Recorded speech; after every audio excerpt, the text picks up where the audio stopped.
ఓం గణానాహం త్వా గణపతిగం వవామహే కవిం కవీనాముపవస్త్రవస్తమం జ్యేష్ఠరాజం బ్రహ్మణాం బ్రహ్మణస్పదాన శృణ్వన్నోదభిస్సేదసాధనం ప్రణో దేవీ సరస్వతే వాజైః విర్వాజనేపతి ధీనామమిత్రైవతో గురుర్బ్రహ్మ గురుర్విష్ణుః గురుర్దేవో మహేశ్వరः గురుర్సాక్షాత్ పరర్బ్రహ్మ తస్మై శ్రీ గురవే నమః. సదాశివసమారంభం వ్యాసశంకరమధ్యమాం అస్మదాచార్యపర్యంతం వందే గురుపరంపరాం. నమస్తే అస్తు భగవన్ విశ్వేశ్వరాయ మహాదేవాయ త్రయంబకాయ త్రిపురాంతకాయ త్రికాగ్నికాలాయ కాలాగ్నిరుద్రాయ నీలకంఠాయ మృత్యుంజయాయ సర్వేశ్వరాయ సదాశివాయ శ్రీమన్మహాదేవాయ నమో నమః. విద్యాక్షమాలాసుకపాలముద్రాం రాజత్కరం కుందసమానకాంతిం ముక్తాఫలాలంకృతశోభితాంగిం బాలాం స్మరే వాంగ్మయ సిద్ధిహేతో. బ్రహ్మవాక్కు కార్యక్రమానికి స్వాగతం సుస్వాగతం.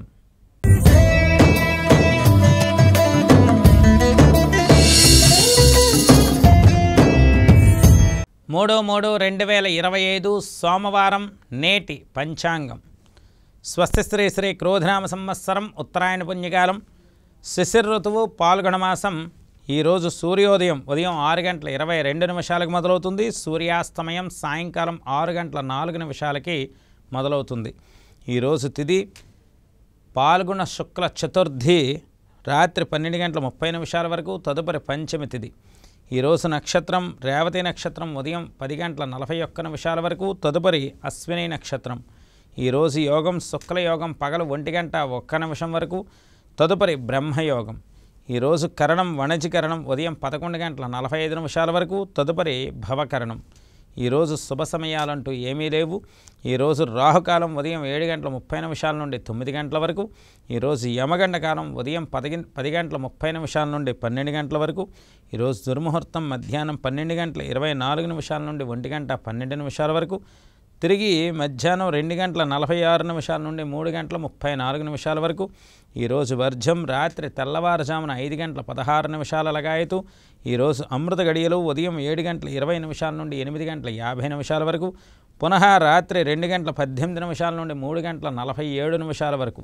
ఈరోజు రాశి చక్రంలో ఉన్నటువంటి గ్రహస్థితి గమనాన్ని ఒక్కసారి పరిశీలన చేద్దాం.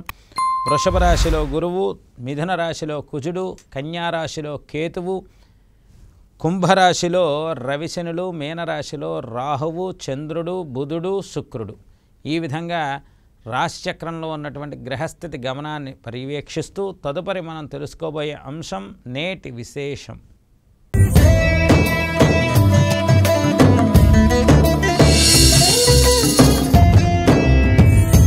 ఓం తత్పురుషాయ విద్మహే వక్రతుండాయ ధీమహి తన్నో దంతి ప్రచోదయాతు.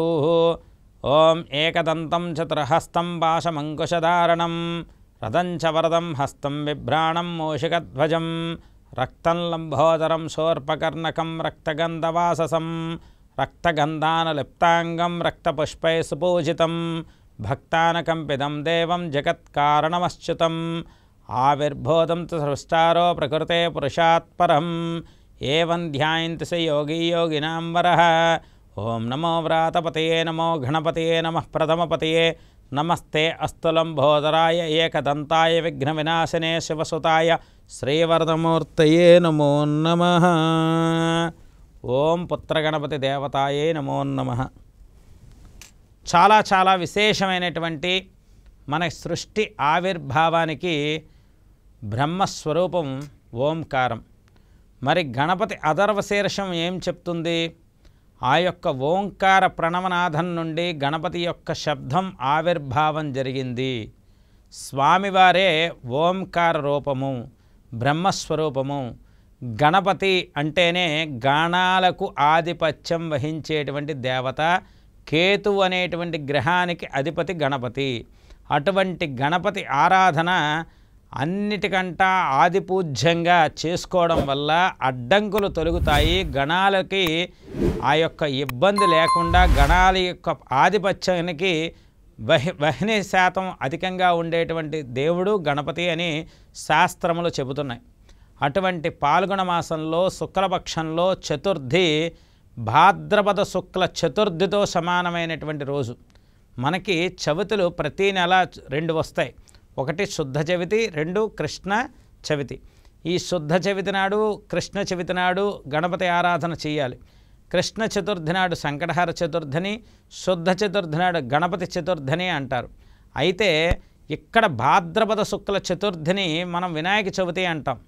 అందరూ కూడా చిన్నపిల్లలు పెద్దవాళ్ళు అందరూ కూడా ఊరేగింపుగా గణపతి విగ్రహాలు పెట్టి చక్కగా పూజ చేసి నిమజ్జనం చేస్తాం. మరి శ్రావణ మాసంలో కూడా శుక్లపక్షంలో చతుర్థి ఉండ్రాళ్ళ తద్దితో సమానమైనటువంటి విశేషమైనటువంటి ఆ గణపతి. ఆ యొక్క శ్రావణ మాసంలో కూడా గణపతి ఆరాధన చేయడం వల్ల మనకు ఉండేటువంటి రుణ బాధలు రుణ సమస్యలు తీరిపోతాయి. అలాగే పాల్గొన మాసంలో ఉన్న చతుర్థి నాడు ఏమిటి చెయ్యాలి అంటే పుత్ర గణపతి చతుర్థి అంటారు దీన్ని. పాల్గొన శుక్ల చతుర్థిని పుత్ర గణపతి చతుర్థి. ఇది కూడా వినాయక చవితితో సమానమైన గణపతి ఆరాధనే.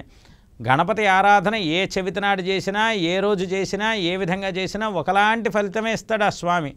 అటువంటి గణపతి ఆరాధనతో పాటు మరి సోమవారం శివారాధన కూడా ఈరోజు చేసుకోవడం వల్ల విశేషమైన అనభయోగాలన్నీ లభిస్తాయి. అనభయోగాలంటే అకస్మాత్తుగా వచ్చే ఆనందం.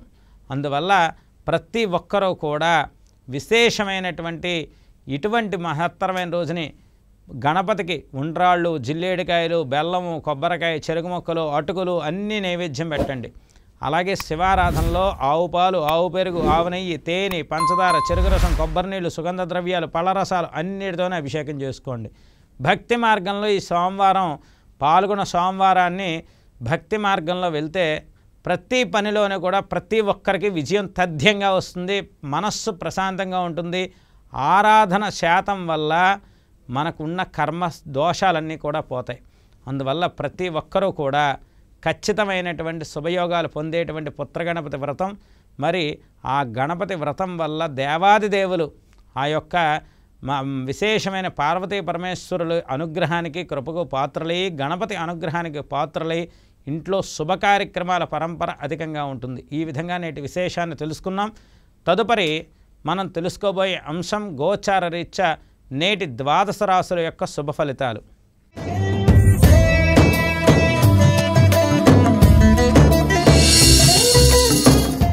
ముందుగా మేషరాశి.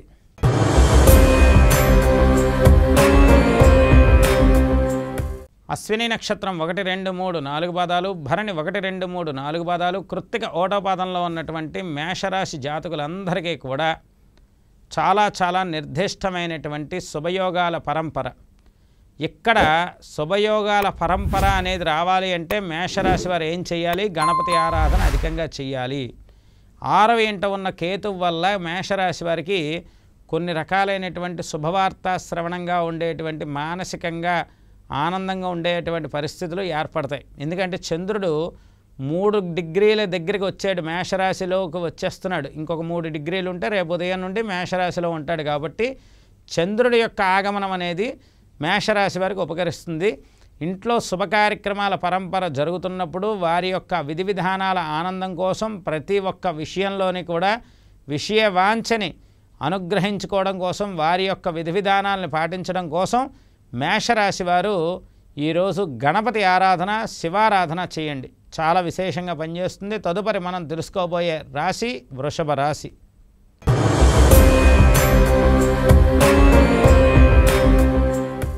కృత్తికా నక్షత్రం 2, 3, 4 పాదాలు, రోహిణి 1, 2, 3, 4 పాదాలు, మృగశిర 1, 2 పాదాల్లో ఉన్నటువంటి వృషభ రాశి వారికి అద్భుతమైనటువంటి శుభయోగ మాలికా కాలం. చాలా అద్భుతంగా ఉంటుంది. గ్రహస్థితి బాగుంది. ప్రతి పని కలిసి వస్తుంది. ముఖ్యంగా సంతాన సాఫల్యత వృషభ రాశి వారికి చాలా విశేషం. పిల్లలు ఉన్నటువంటి వృషభ రాశి వారికి పిల్లల యొక్క ఎదుగుదల చూస్తారు. సంతానం లేని వృషభ రాశి వారికి సత్సంతాన యోగానికి నాంది పలుకుతుంది. అన్నింట శుభం జరుగుతుంది. చేసే వృత్తిలో, పనిలో, చేసేటువంటి విధి విధానాల్లో అన్నింట్లోనూ కూడా వృషభ రాశి వారికి తిరుగులేని విజయ అవకాశాలు ఉంటాయి. ఏ పని చేసినా కూడా అద్భుతమైనటువంటి శుభమాలిక వృషభ రాశి వారి సొంతం అవుతుంది. గణపతి ఆరాధన చేయడం వల్ల అద్భుతమైన యోగం, సన్మాన గ్రహీతలుగా కూడా ముందుకు వెళ్తారనడంలో ఎటువంటి సందేహం లేదు. తదుపరి మనం తెలుసుకోబోయే రాశి మిథున రాశి.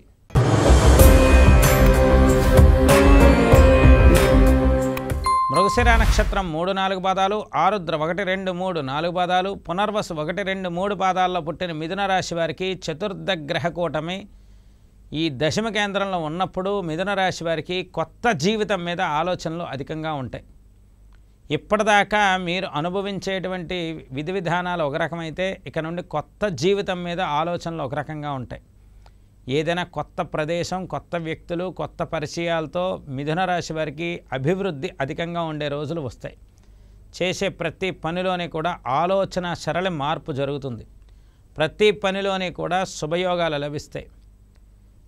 మీరు ఇక్కడ మిథున రాశి వారు చేయవలసింది గణపతి ఆరాధన చేయండి. ఈరోజు పుత్ర గణపతి వ్రతం అనేది చేయండి. ఉదయం నుండి సాయంకాలం వరకు కూడా ఉపవాసం ఉండి సాయంకాలం నాడు గణపతి ఆరాధన చేసి ఉండ్రాళ్ళు, జిల్లేడికాయలు అన్నీ నైవేద్యం పెట్టుకుని అప్పుడు భోజనం చేయండి. దీనివల్ల మీ యొక్క సంతానం యొక్క విషయంలో మీకు ఎటువంటి ఇబ్బందులు ఉండవు. మిథున రాశి వారికి చాలా అద్భుతంగా ఉంటుంది. ఎందుకంటే ద్వాదశ పంచమాధిపతి దశమంలో ఉండి ఉచ్చస్థితిలో ఉంటే ఖచ్చితంగా మిథున రాశి వారికి కలిసి వస్తుంది. తదుపరి మనం తెలుసుకోబోయే రాశి కర్కాటక రాశి.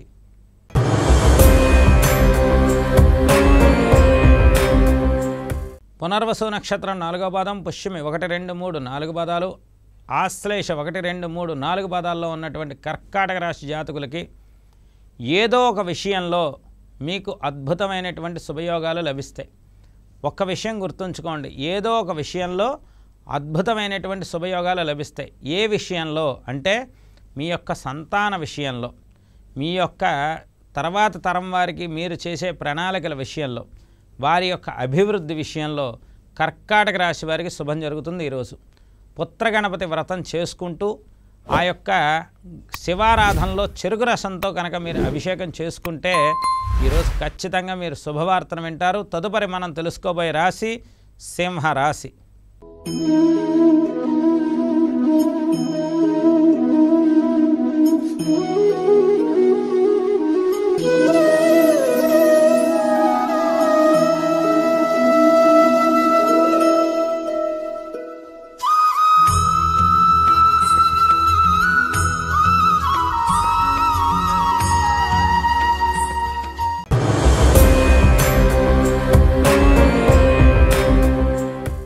మఖా నక్షత్రం 1-2-3-4 పాదాలు, పూర్వ ఫల్గుని 1-2-3-4 పాదాలు, ఉత్తర ఫల్గుని 1వ పాదంలో ఉన్న సింహరాశి వారికి ఆ యొక్క సింహరాశి వారి యొక్క జీవిత గమనం ఈ యొక్క పుత్ర గణపతి వ్రతంతోనే అన్ని రకాలుగా శుభ కార్యక్రమాల పరంపరగా వెళ్ళిపోతుంది. ఏ పని చెయ్యండి మీకు అద్భుతమైనగా ఉంటుంది. పనులు ఒత్తిడి తగ్గుతుంది. ఆనందం మొహంలో ఉంటుంది. మీ ఇంట్లో ఉరకలేసేటువంటి హడావిడి మొదలవుతుంది. అయినప్పటికీ కూడా మీకు ఎటువంటి ఇబ్బంది లేకుండా ప్రతి సమస్యకి ఓ పరిష్కారం గణపతే చూపిస్తున్నాడని ఆనందంగా ఉండండి. పరమేశ్వరుడు ఈ పాల్గొన మాసంలో ఈ యొక్క సింహరాశి వారికి నాకు తెలిసి 100% అప్పులని తీర్చేస్తాడు. ఎటువంటి సమస్య లేదు. ఎందుకంటే గణితం వేసి చెప్తున్నాం మేము సింహరాశి వారి గురించి. వ్యాపారం అద్భుతంగా ఉంటుంది. ఏ పని చేసినా సరే అద్భుతమైనటువంటి శుభయోగాలు. అందువల్ల సింహరాశి వారికి పరీక్ష కాలం ఉంది. కానీ పరీక్ష కాలం కన్నా ముందే అన్ని సమస్యలు తీర్చి ఈ పరీక్షాకాలం ఒక సాధన క్రమంగా ఉండడమే సింహరాశి వారి వంతు అవుతుంది. గణపతి ఆరాధన చేయండి, శివారాధన చేయండి, ఆవు పెరుగుతో అభిషేకం చేయండి, సమస్త కోరికలు తీరుతాయి. తదుపరి మనం తెలుసుకోబోయే రాశి కన్యా రాశి.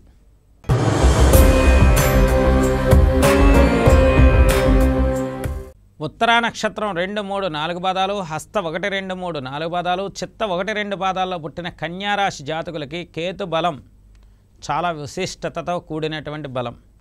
ఈ కేతువు దృష్టి సప్తమంలో 4 గ్రహాల మీద ఉన్నటువంటి రోజు. మీరు గరికతో చక్కగా ఆ యొక్క పుత్ర గణపతి పూజ చేసుకోండి.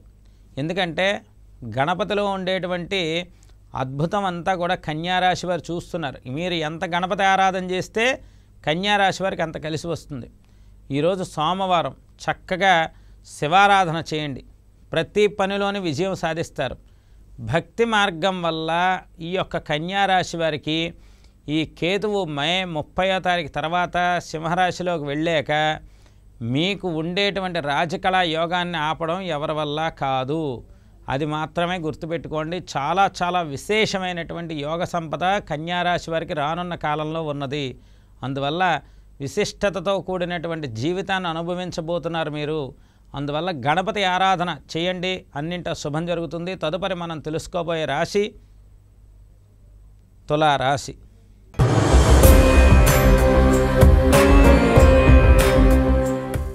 చిత్తా నక్షత్రం 3-4 పాదాలు, స్వాతి 1-2-3-4 పాదాలు, విశాఖ 1-2-3 పాదాల్లో పుట్టిన ఈ యొక్క తులారాశి జాతకులందరికీ కూడా సాధారణం కన్నా అధికమైనటువంటి గ్రహాల యొక్క సంఖ్య, విశిష్టతతో కూడినటువంటి జీవితం, అద్భుతమైన గ్రహమాలిక యోగంతో మీ యొక్క జీవిత గమనాన్ని మార్పు చేసే విధంగా తులారాశి వారి యొక్క జీవితం మారబోతోంది. అంటే మార్చి 3, 2025 నుండి తులారాశి వారు ఒక ఏకఛత్రాధిపత్య స్థానంలోనే ఉంటారు. ఏ పని చేసినా కూడా గ్రహాల యొక్క పరిస్థితి తులారాశి వారికి అనుకూలించబోతోంది. తులారాశి వారు ఏ పని చేసినా కలిసి వస్తుంది. అన్నింటా కూడా శుభయోగాలు ఉన్నాయి. పుత్రగణపతి వ్రతం వల్ల, మీరు గణపతి ఆరాధన చేయడం వల్ల, అలాగే శివారాధన చేయడం వల్ల ధనలాభ సూచన అధికంగా ఉంటుంది తులారాశి వారికి. తదుపరి మనం తెలుసుకోబోయే రాశి వృశ్చిక రాశి.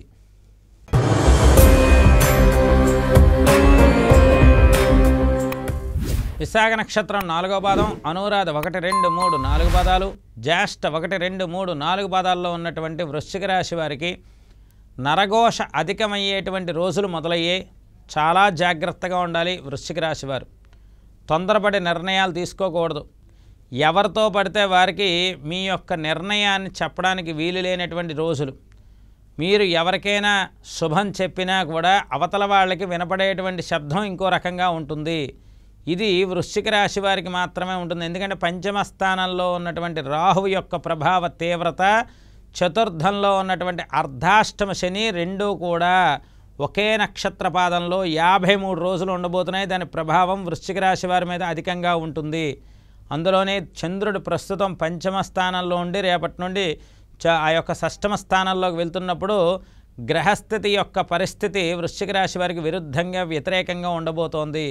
వ్యతిరేక పరిణామాలు ఉన్నప్పుడు మిమ్మల్ని రక్షించేటువంటి దేవుడు గణపతి.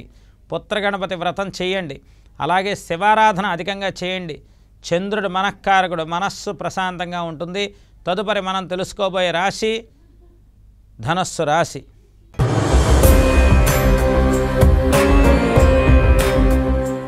మూలా నక్షత్రం 1-2-3-4 పాదాలు, పూర్వాషాఢ 1-2-3-4 పాదాలు, ఉత్తరాషాఢ 1వ పాదంలో ఉన్నటువంటి ఈ యొక్క ధనస్సు రాశి జాతకులకి ఈ యొక్క పాల్గొన మాసంలో శుక్లపక్షంలో వచ్చినటువంటి చతుర్థి వ్రత విధానం అనేది చాలా బాగా కలిసి వస్తుంది. అనుకోకుండా ఆస్తుల విలువ పెరుగుతుంది. మీ యొక్క ఆస్తి రెట్టింపు అవుతుంది. మీ యొక్క ధన సంపద అధికంగా పెరుగుతుంది. ముఖ్యంగా ధనకారకుడైనటువంటి శని తృతీయంలో ఉన్నటువంటి ఈ సందర్భంలో మీకు లెక్కనేలంత కీర్తి చంద్రికలు అందుకుంటారు. జాగ్రత్త వహిస్తూ ఉండాలి. ఆవేశానికి అనర్థాలకి లోను కాకుండా జాగ్రత్త వహిస్తూ ఉండండి. అందువల్ల ప్రతి విషయంలో కూడా అపస్మారకంగా తొందరపడి నిర్ణయాలు తీసుకోకుండా మీరు మాట్లాడే ప్రతి మాటలో నవ్వుతూ నవ్విస్తూ ఉండే జీవితాన్ని ఇమ్మని ఆ యొక్క గణపతిని ఆరాధన చేస్తూ చెరుకు రసంతో గణపతి యొక్క పూజ చేసి అభిషేకం చేసి చెరుకు ముక్కల్ని నివేదన చేసి ఉండ్రాళ్ళు జిల్లేడికాయలను నివేదన చేయడం వల్ల శుభం జరుగుతుంది. తదుపరి మనం తెలుసుకోబోయే రాశి మకర రాశి.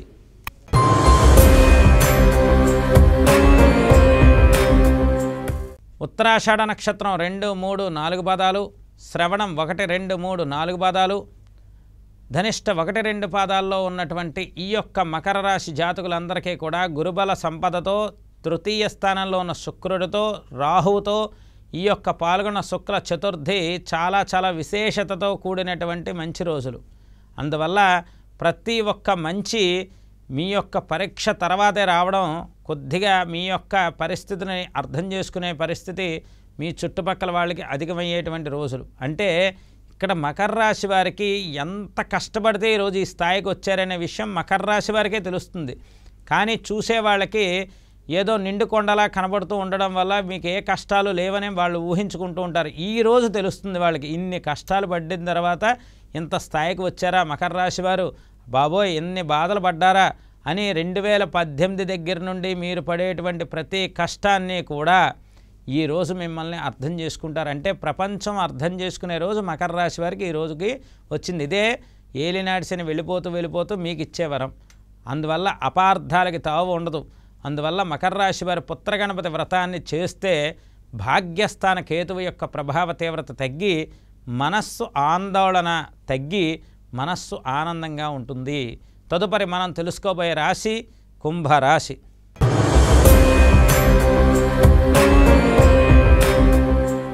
ధనిష్ట నక్షత్రం 3-4 పాదాలు, శతభిషం 1-2-3-4 పాదాలు, పూర్వభాద్ర 1-2-3 పాదాల్లో పుట్టిన కుంభరాశి జాతకులకి అష్టమ స్థానంలో ఉన్నటువంటి కేతుగణ ప్రభావ తీవ్రత అపనిందల నుండి దూరం చేసేటువంటి యోగం రావాలి అంటే పుత్రగణపతి వ్రతం చేయాలి. ఈ యొక్క పుత్రగణపతి వ్రతం చేయడం వల్ల ఆ గణపతి ఏం చేస్తాడయ్యా, మీ యొక్క సంతానానికి లాభాన్ని చేకూరుస్తాడు. అలాగే గణపతి చాలా చాలా విశేషమైనటువంటి దేవుడు కుంభరాశి వారికి.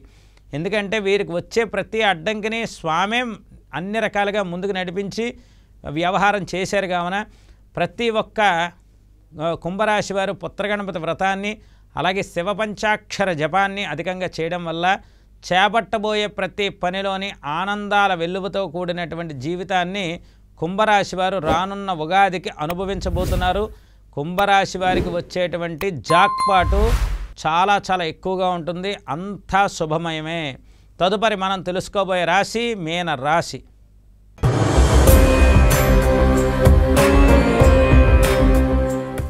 పూర్వభాద్ర నక్షత్రం 4వ పాదం, ఉత్తరాభాద్ర 1-2-3-4 పాదాలు, రేవతి 1-2-3-4 పాదాల్లో ఉన్నటువంటి మీనరాశి జాతకులకి మరి ఇక్కడ 4 గ్రహాలు ప్రస్తుతం ఈరోజు ఉన్నాయి. రేపటి నుండి 3 గ్రహాలు ఉంటాయి.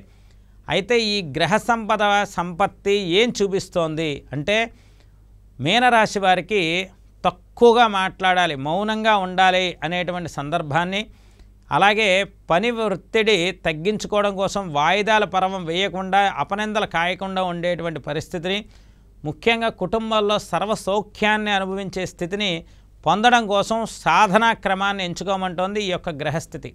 ఈ సాధనా క్రమంలో మీరు ఏ సాధన అనుభవించాలి, ఏ సాధనని ఆరాధన చేయాలి, ఏ సాధనని చేయాలి అంటే శివారాధన అనేటువంటి సాధన చేయాలి. ఈ రోజు నుండి శివారాధన అధికంగా మొదలుపెట్టండి. ఈ యొక్క మీనరాశి వారు అన్నింటా శుభం జరుగుతుంది. పుత్రగణపతి వ్రతంలో గణపతికి ఉండ్రాళ్ళని నివేదన చేయండి, బెల్లాన్ని నివేదన చేయండి, కొబ్బరికాయని నివేదన చేయండి. ఆ యొక్క స్వామి అనుగ్రహం లభిస్తుంది. ఈ విధంగా నేటి పుత్రగణపతి వ్రతం నాడు ఈ యొక్క పాల్గొన శుక్ల చతుర్థి నాడు గోచార రీత్యా ఉన్నటువంటి 12 రాశుల ఫలితాలు చెప్పడం జరిగింది. తదుపరి మనం తెలుసుకోబోయే అంశం నేటి ధర్మ సందేహాలు.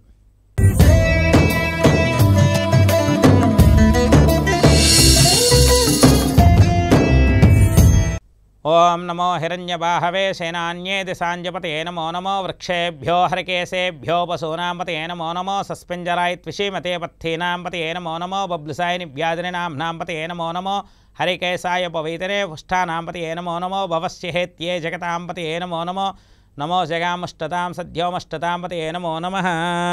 ఓం నమః శివాయ. శివాయ గురవే నమో నమః. నేటి సోమవారం నాడు శివారాధన చేసేటువంటి ప్రతి ఒక్కరికి కూడా చాలా చాలా విశేషమైనటువంటి శుభకార్యక్రమాల పరంపర ఎలా ఉంటుందయ్యా అంటే పాల్గొన మాసంలో సోమవారం నాడు శివారాధన చేయడం వల్ల ఏ విధమైనటువంటి పరిస్థితులు ఉంటాయి అంటే తప్పనిసరిగా అనుభవించేటువంటి శుభయోగాలు అనుభవించి తీరుతారు. అందువల్ల పాల్గొన మాసంలో శివారాధన చేయడం వల్ల చంద్రగ్రహ దోషం అనేది పోతుంది. పాల్గొన సోమవారం అనేది చంద్రగ్రహ దోష నివారణకి సంకేతం. అందువల్ల పాల్గొన మాసంలో చంద్రగ్రహ దోష నివారణ జరగాలి. పాల్గొన మాసంలో చంద్రగ్రహ దోష పరిహారార్థం శివారాధన చేసేటువంటి ప్రతి ఒక్కరికి కూడా చాలా చాలా విశేషమైనటువంటి మాలికా యోగం లభించి తీరుతుంది. ముఖ్యంగా ఇక్కడ ధర్మ సందేహాలు ఈ బ్రహ్మవాక్ కార్యక్రమంలో ప్రతి ఒక్కరికి విన్నవించుకునేది ఏమిటయ్యా అంటే, మనకి జన్మ జాతకం అనేది 100కి 70 మార్కులు ఇచ్చేటువంటి పరిస్థితి. అది ఖచ్చితంగా మీరు పుట్టినటువంటి అంశలగ్నం, ఆరూఢ లగ్నం, జన్మలగ్నవశాత్తు గ్రహస్థితి జీవితాంతం మీరు అనుభవించవలసిందే.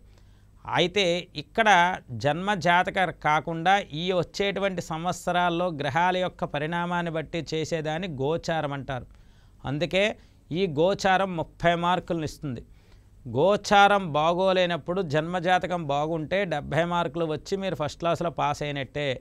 అదే గోచారం బాగుండి జన్మజాతకం బాగుండకపోతే మీరు 30 మార్కులే సంప్రదించేటువంటి పరిస్థితి ఉంటుంది. ఎందుకు చెప్తున్నానంటే మనకి సంకల్పంలోనే ఉంటుంది.